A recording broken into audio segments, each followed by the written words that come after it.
본문 1절 말씀에 의하면 수일 후, 그러니까 여러 날이죠. 여러 날 후에 예수님께서 다시 가버나움으로 들어가셨다라는 말씀이 있습니다. 예수님께서 가버나움에 있는 어느 집에 들어가셨을 때에 예수님이 가버나움에 돌아오셨다라는 소문이 온 동네에 퍼지게 되었고, 사람들이 예수님이 계신 집 앞으로 몰려오게 되었습니다. 말씀해 보니까 집 문 앞에까지도 들어설 자리가 없었다 할 정도로 인산인해를 이룬 것이죠. 그런 중에 중풍병에 걸린 한 사람을 네 사람이 들것에 메어서 예수님께 나왔습니다. 집 안으로 들어가려 했으나 들어설 자리가 없게 되자 이 사람들은 바로 지붕 위로 올라가게 됩니다.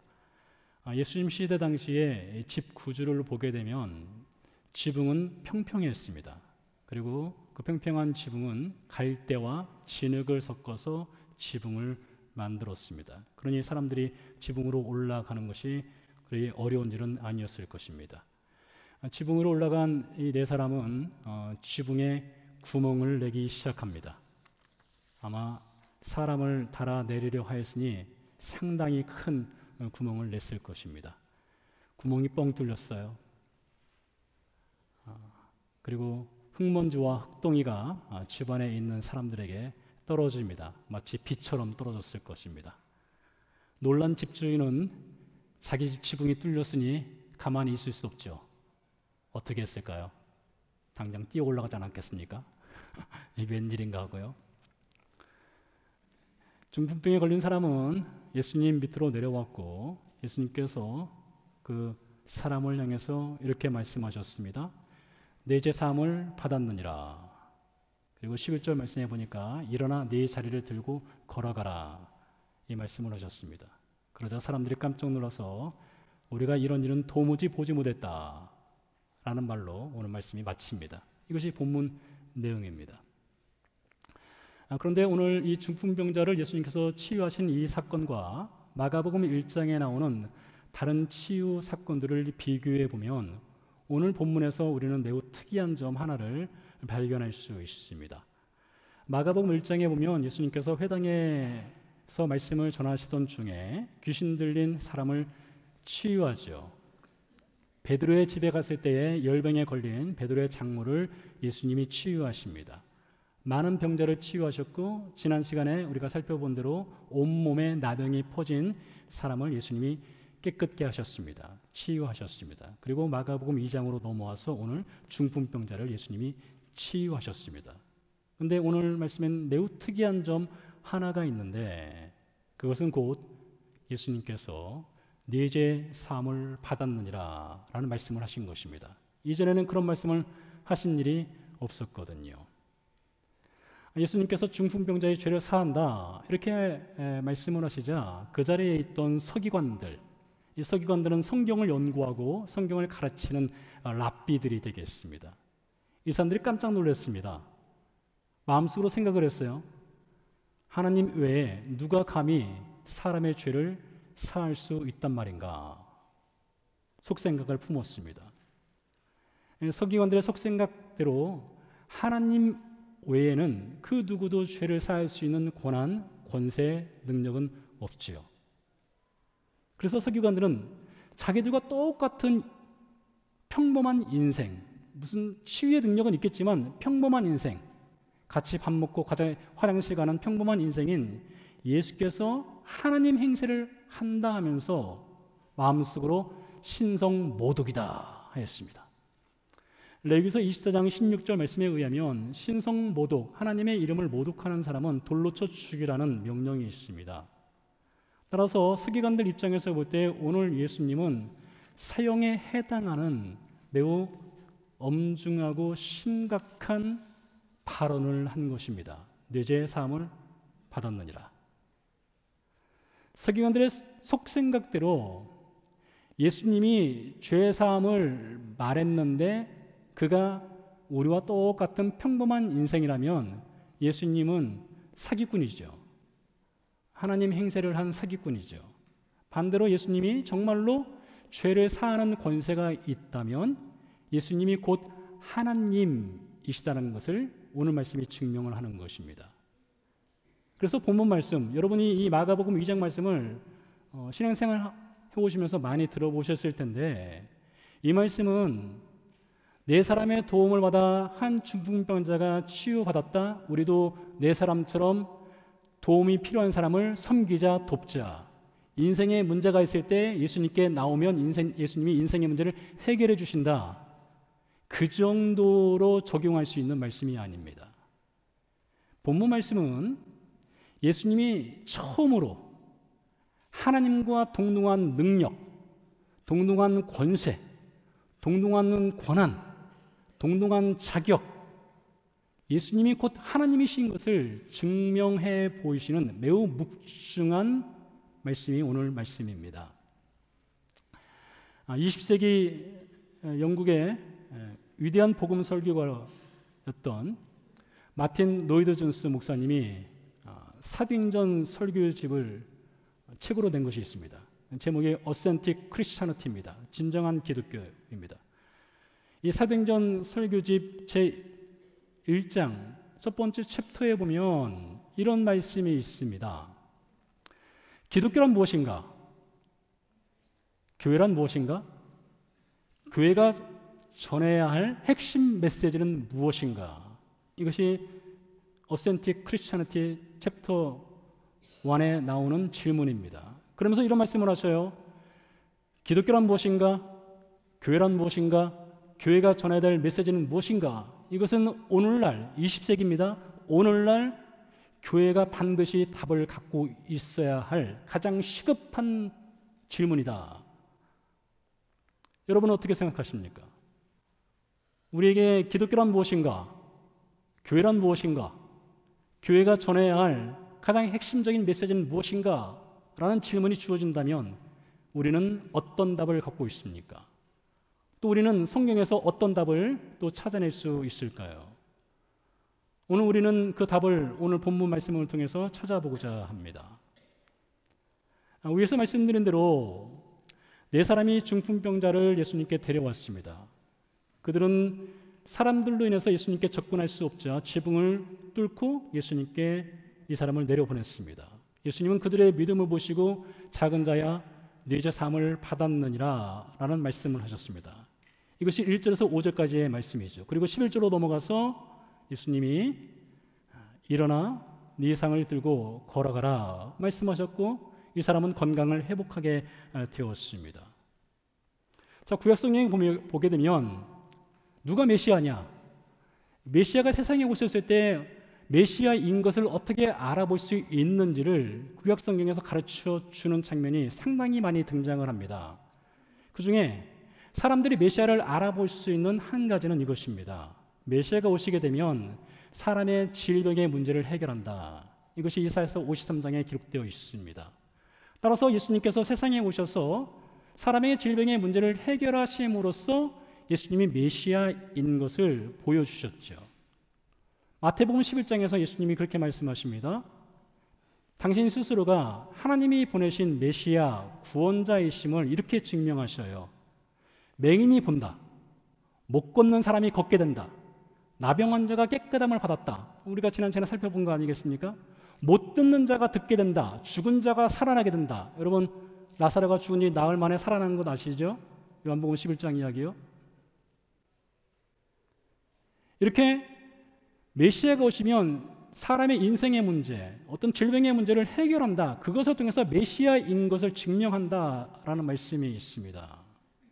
그러니 예수님께서 세상에 오셔서 하시는 사역 중에 인생 문제를 해결하는 것, 질병의 문제를 해결하는 것, 인생의 영혼과 마음의 육신에 입은 상처를 해결해 주는 것, 이것은 예수님의 중요한 사역입니다.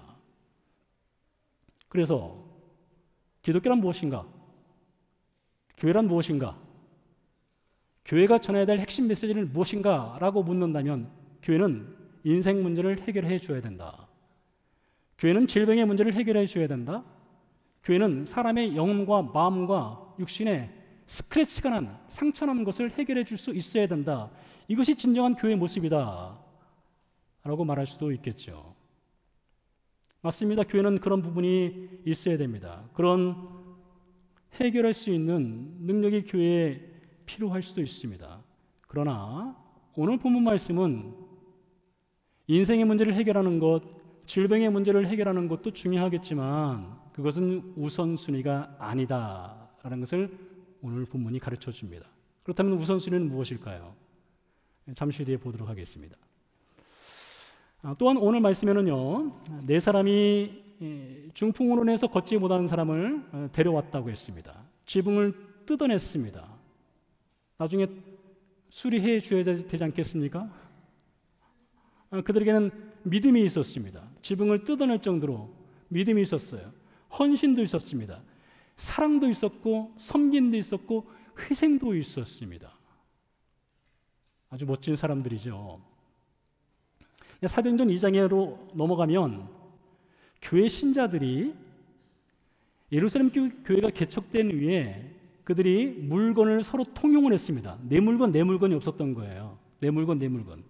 여러분 지금 혹시 지갑을 다 갖고 계시다면 지갑을 다 꺼내가지고 이 앞에 다 갖다 놓고 돈 다 꺼내가지고 현찰 꺼내서 놓고서 네 물건 내 물건 없이 알아서 나눠 가져 이렇게 했던 것입니다. 지갑에 뭐 들었나? 저는 지갑이 없어요. 다행히도요.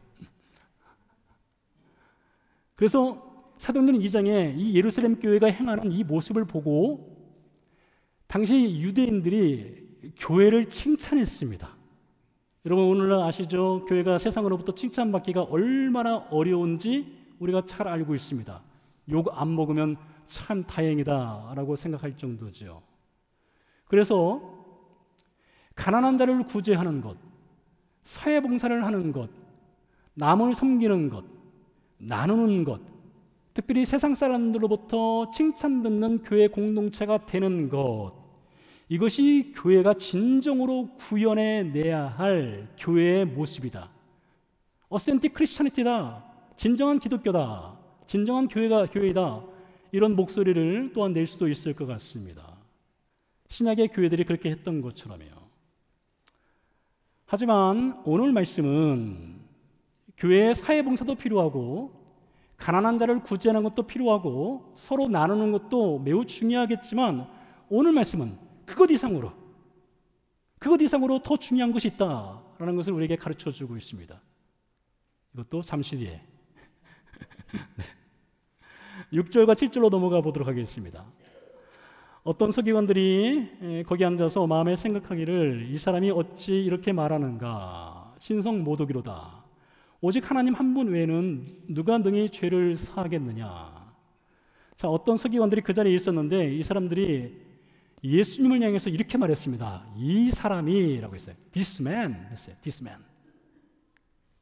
여러분 이 서기관들은요 예수님을 졸졸 따라다니면서 예수님 말씀을 들었던 사람들이에요. 늘 곁에 있었던 사람들입니다. 이 사람들은 예수님의 이름을 알아요. 근데 이 사람이 This man이라고 불렀습니다. 왜 예수의 이름을 부르지 않고 This man, 이 사람이라고 불렀을까요? 나와 너는 똑같은 인생이라는 겁니다. 나도 죄를 사할 수 없지만 너도 나와 똑같은 인생인데 어떻게 네가 죄를 사할 수 있느냐? 이 말을 담아서 This man, 이 사람이라고 하는 표현을 한 것이에요. 자, 요한복음 19장 5절로 넘어가게 되면 예수께 십자가 사형을 언도한 본디오 빌라도가 군중들 앞에 서서 아마 큰 목소리로 이렇게 말했을 것 같아요. 이렇게 말했습니다. 이에 예수께서 가시관을 쓰고 자색 옷을 입고 나오시니 빌라도가 그들에게 말하되 보라 이 사람이로다. 에케 호모입니다. 보라 이 사람이라. 에케 호모. 에케 호모란 말은 본디오 빌라도 역시 예수님을 볼 때에 에케 호모, this man, 똑같은 사람으로 보았다는 거예요. 나도 화장실 가고 너도 화장실 가고 그런 사람으로 보았다는 것입니다. 세상 사람들이 알고 있는 예수님은 어떤 분이십니까?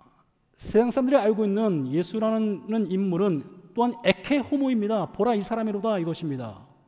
세상 사람들은요 예수님을 석가모니, 공자, 소크라테스와 함께 4대 성인으로 인정을 하지요. 훌륭한 인생을 살았고 도덕적이었고 철학자였고 선생이었고 어떤 면에서는 혁명가였고 또 어떤 면에서는 실패한 사회 개혁가였고 정치 선동가로 세상 사람들은 예수님을 바라보고 알고 있습니다. 그래서 어떤 사람들은 이렇게 말합니다. 예수님께서 그 옛날 사회 개혁을 외쳤던 것처럼,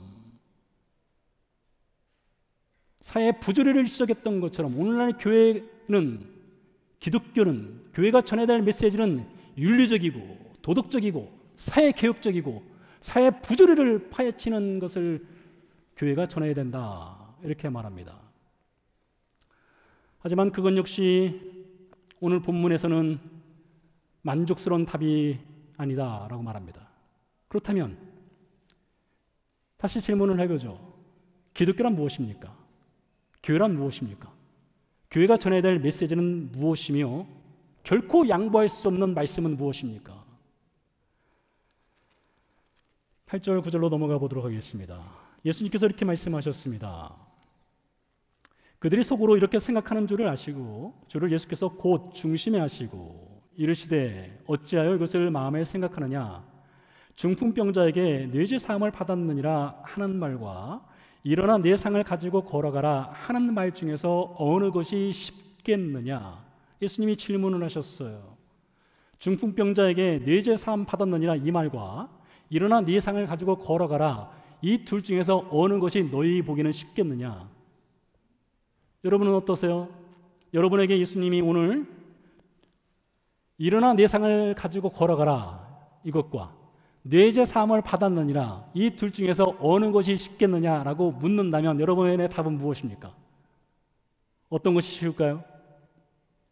어떤 것이 또 어려울까요? 어떤 것이 또 가능할까요? 여러분, 목사가 제일 어렵고 두려워하는 것 중에 하나가 환자를 위해서 기도하는 것입니다.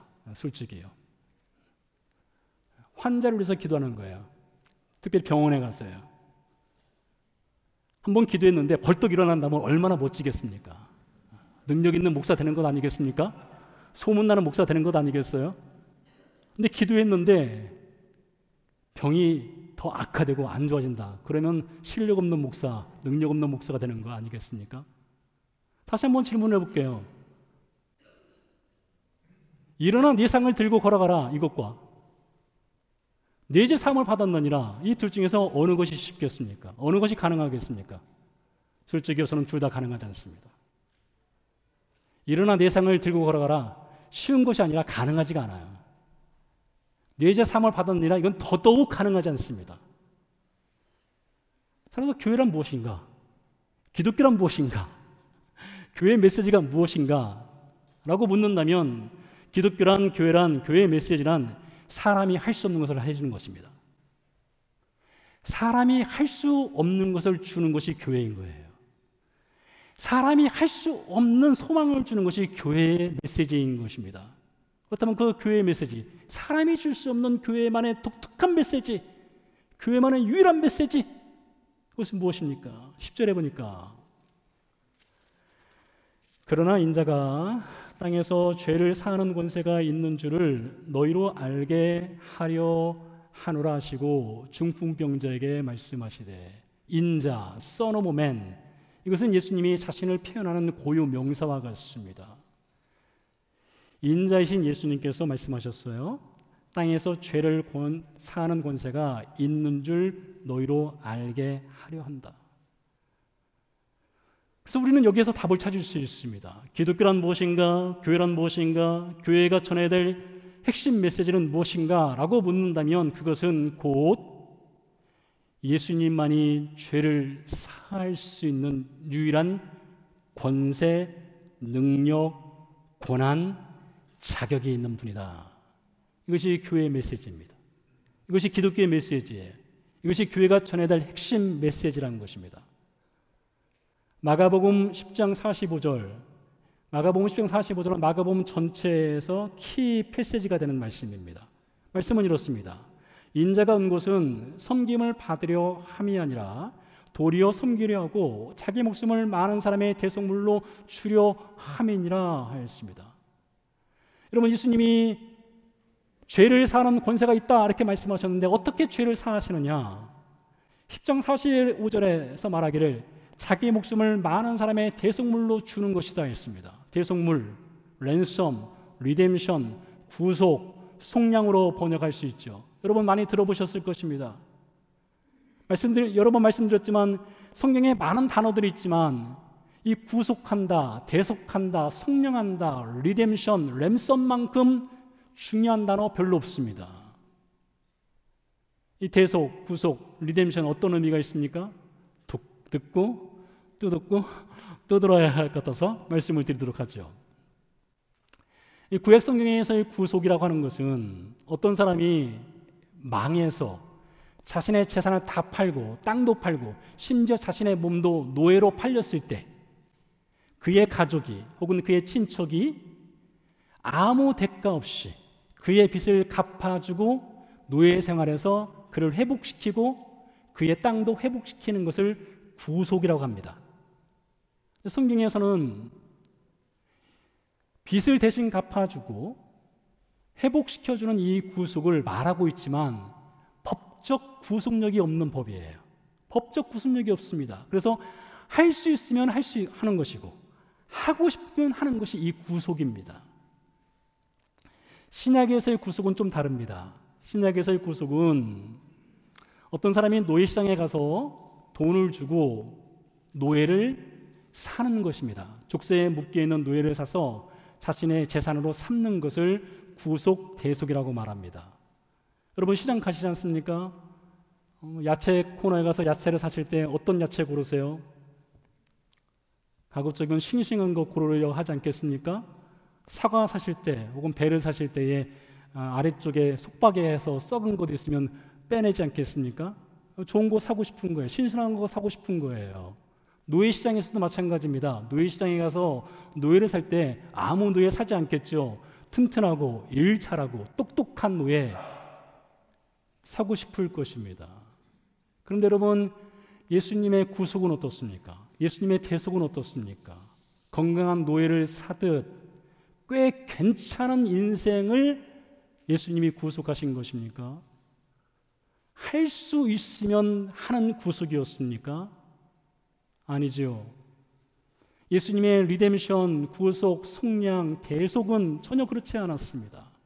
로마서 5장의 증언대로 예수님이 구속하신 인생을 보니, 예수님이 자신의 생명값을 지불하시고 사신 인생을 보니 그 인생이 어떤 인생이었느냐? 경건하지 않은 인생이었다고 말하고 있고요, 죄에 연약한 인생이었다고 말하고 있고요, 심지어 하나님의 원수였던 인생을 위해서 자신의 생명값을 지불하셨다라고 로마서 5장에서 말하고 있지 않습니까? 탈무드에 보니까 한 생명을 구하는 것은 천하를 구하는 것이다 라고 말합니다.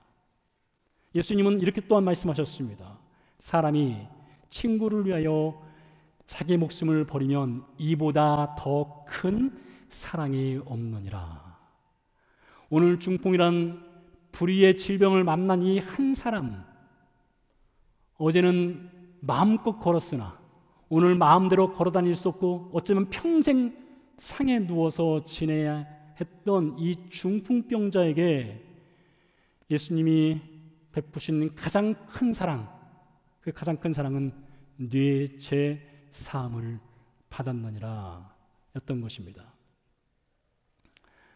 그런데요, 예수님이 네 죄 사함 받았느니라 이렇게 말씀을 하셨는데 그 멋진 말 한마디로 한 인생의 죄가 정말로 용서함 받을 수 있느냐? 여러분 잘 들어보시기 바랍니다. 그렇지 않습니다. 예수님이 단순히 네 죄 사함 받았어 이렇게 말했다고 해서 그 사람의 죄가 그냥 용서되는 것이 아니에요. 예수님 시대 당시 사람들에게는요, 사람이 죄를 범했을 때에 죄를 용서함 받을 수 있는 죄 사함의 매뉴얼이 있었습니다. 여러분들이 구약성경을 읽어보셨다면 구약성경 레위기서에 죄 사함의 매뉴얼이 그 어떤 것보다도 자세하게 기록되어 있습니다. 죄 사함의 매뉴얼에 따르면 한 사람이 죄를 용서받는 방법은 이렇습니다. 먼저 그가 죄인인 것을 깨달아 알아야 됩니다. 죄인인 것을 알았을 때 그는 희생 제물을 가지고 예루살렘 성전을 찾아가야 됩니다. 성전 제사장에게 자신의 죄를 고백해야 됩니다. 그리고 제사장의 도움을 받아서 희생 제물을 잡습니다. 번제단에 희생 제물을 올려놓습니다. 불로 태웁니다. 피를 뿌립니다. 그리고 최종적으로 그 제사가 드려졌을 때에 최종적으로 그 사람의 죄를 용서하시는 것은 하나님의 고유 권한입니다. 그래서 이 구약 성경이 말하는 한 사람이 죄를 용서함 받는 매뉴얼에 따르면 먼저 죄인이 있어야 되고요, 희생제물이 있어야 되고요, 성전이 필요하고요, 제사장이 필요하고요, 그리고 최종적으로 하나님의 용서함이 있어야 됩니다. 이것이 구약 성경이 말하는 죄사함 받는 매뉴얼이에요. 근데 여러분, 예수님이 그럼 단순히 내 죄 사함을 받았느니라, 만일 이것으로 그 사람의 죄를 사하신다면 예수님은 성경의 매뉴얼을 무시하거나 성경의 매뉴얼을 스스로가 파괴하는 것입니다. 자, 그런데 보세요. 예수님이 내 죄 사함을 받았느니라 이렇게 말씀하시고 끝난 것이 아닙니다. 우리는 예수님이 살아간 삶의 여정을 추적해 보면 예수님이 어디로 올라가시는지를 알 수 있게 됩니다. 어디로 가셨습니까? 예수님도 예루살렘으로 올라가셨어요. 예수님도 성전과 제사장이 있는 예루살렘으로 올라가셨다고요.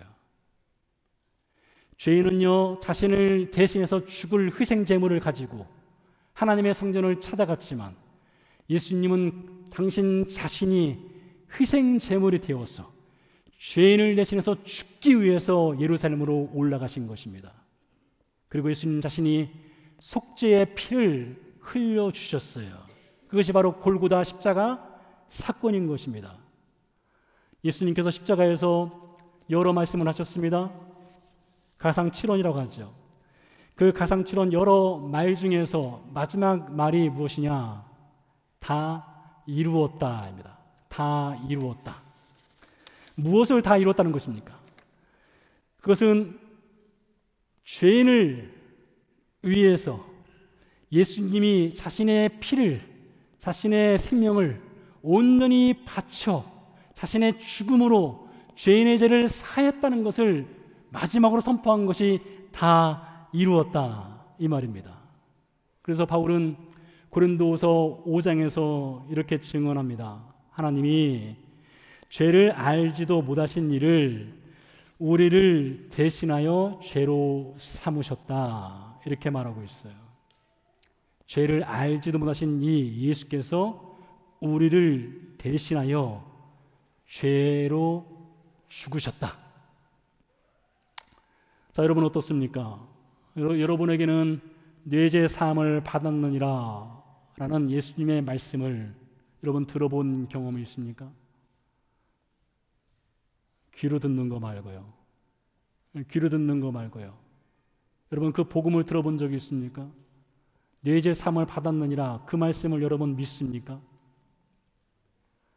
오늘 11절 말씀에서 예수님이 말씀을 이렇게 이어갑니다. 내가 네게 이르노니 일어나 내 상을 가지고 집으로 가라. 먼저 죄사함 받고요, 이어서 치유를 받았습니다. 그리고 이 사람은 자기 상을 가지고 집으로 돌아갑니다. 어제 그는 상에 누워 있었던 인생이었는데 오늘 그는 다시 걷는 인생, 회복된 인생, 새로운 인생을 살게 된 것입니다. 그 새로운 인생을 살도록 하기 위해서 예수님이 뇌죄 사함을 받았느니라, 그 말씀과 함께 십자가에서 기꺼이 자원하여서 그 인생을 위해서 십자가에서 대신 죽음을 죽어주신 것입니다. 그 교회는 밥이 맛있어. 그 교회는 예배당이 화려하고 아름다워. 의자가 푹신푹신해. 사실 제가 여러분 앉아있는 의자가 얼마나 불편한지 제가 잘 알고 있습니다. 1시간 이상 앉으려면 힘든 거 알고 있어요. 근데 그 교회는 의자가 푹신푹신해. 교인들이 친절해. 주차장이 넓어서 주체 때문에 싸울 일이 없어. 그 교회는 사회봉사도 참 많이 해. 구제도 많이 해. 목사 설교가 참 은혜롭고 좋아. 사람들이 교회를 찾고 선택하는 다양한 기준이 있을 것입니다. 아마 여러분들께서도 교회를 찾는 나름대로의 기준이 있었을 거예요. 근데 여러분, 교회라고 하는 것은요, 이러한 다양한 기대를 하는 소비자, 신자를 만족시키기 위해서 교회가 존재하는 것은 아닙니다. 교회의 메시지는 사람들로 하여금 듣기 편하고 듣고 싶어하는, 귀를 즐겁게 할 수 있는, 내 인생의 어떤 가려움증을 해결해 줄 수 있는 메시지를 전하라고 교회가 존재하는 것은 아닙니다. 교회는요, 듣기 거북합니다. 그 메시지가요. 교회의 메시지는 듣기 불편해야 됩니다.